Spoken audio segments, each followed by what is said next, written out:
Islamic দেশ সকলে একত্রে হও, কারণ ইমাম মাহদী দাজ্জাল শুধু দাজ্জালকেই মারবে না, সে সাথে সকল বেঈমান মুসলিম যাদের মসজিদে যাওয়া আসা কিন্তু আসল কাজের বেলায় নেই তাদেরকেও ধরা হবে। যদি পরীক্ষা হতো শুধু নামাজ কায়েম করাতেই, তাহলে মহানবী সাল্লাল্লাহু আলাইহি ওয়াসাল্লাম হতেন একজন ইমাম সাহেব, ইসলামের বড় ইমাম সাহেব। উনি হতেন মসজিদের সবচাইতে বড় ইমাম। কিন্তু তিনি ইমাম না হয়ে হলেন একজন নবী।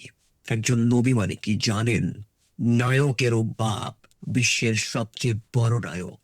যে নায়ক আমরা টিভিতে দেখি তা প্রোটোটাইপ প্রোটাগনিস্ট, কিন্তু আসল হিরো হলেন নবী।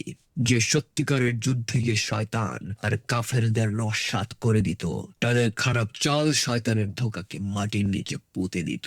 একবার তোমরা নিজেদের দিকে তাকিয়ে দেখো তোমরা আজ কোথায়। তোমাদের শুধু নামাজে গিয়ে মাথা নিচু করা, তারপর সেই আগের মধ্যে ফালতু কথা বলার, ফালতু মিটিং মিছিলে যোগদান করা।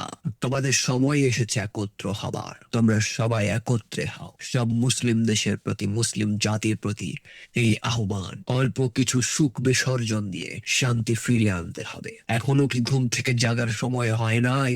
এখনো কি দাওয়াত আর বন্ধুর আড্ডায় না গেলে নিজেকে একা লাগে?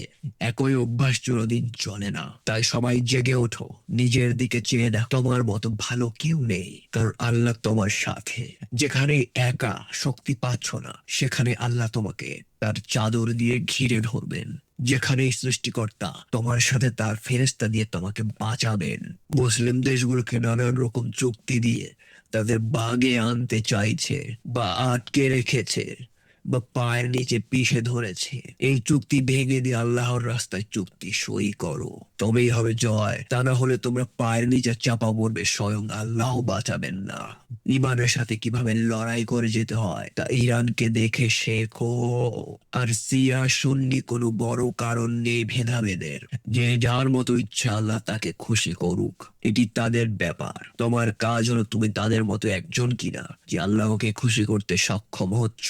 একটি ভাইরাস যা পৃথিবী ব্যাপী ঘুরে বেড়াচ্ছে। খ্রিস্টান মানেই খারাপ কেউ নয়, হিন্দু মানেও সব সময় কেউ খারাপ কেউ নয়। খারাপ হচ্ছে একটা চিন্তা, যে চিন্তাটা মানুষকে মনুষ্যত্ব থেকে দূরে সরিয়ে দিচ্ছে প্রতিনিয়ত। এবং লোভ, আর লোভের কারণে আগ্রাসন। অল্পতে খুশি না হয়ে কিভাবে অনেক টাকার মালিক হয়ে কে কাকে দমাতে পারে, এ এক বীভৎস নেশায় সবাই মেতে উঠেছে। যুদ্ধটা এরই পক্ষে, বা এই চিন্তার বিপক্ষে। তোমাদের এনাফ, যথেষ্ট বুদ্ধি হয়ে যাওয়ার কথা, বোঝার মতো। জেগে ওঠো, তা না হলে ঘুমের ভেতরে মৃত্যু চলে আসবে।